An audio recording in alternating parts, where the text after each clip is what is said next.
Tesla fam, let's get straight to it, guys. Today I'm going to actually show you how to enable and use speed assist on your Tesla, guys. So first things first, guys, you actually want to go to controls, okay? With your Tesla in park, you need to do this while in park or otherwise it's not going to work. Many settings, guys, your Tesla do not work unless you're in park. So make sure you're in park. And then, guys, what you're going to do is tap on controls on your touchscreen and then just head over to the autopilot settings, okay?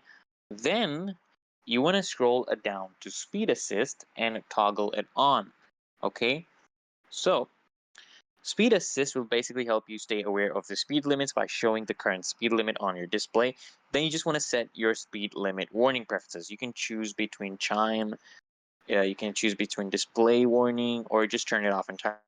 Basically, what Chime will do, Chime will alert you with a sound if you go over the limit, while display just highlights the speed limit icon in red.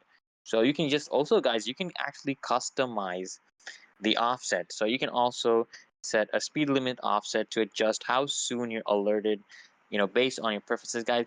And guys, that's it, guys. So literally, it's literally that easy and simple. Hit that link in the description to find out more ways you can upgrade your writing further, guys. Till next time, make sure you subscribe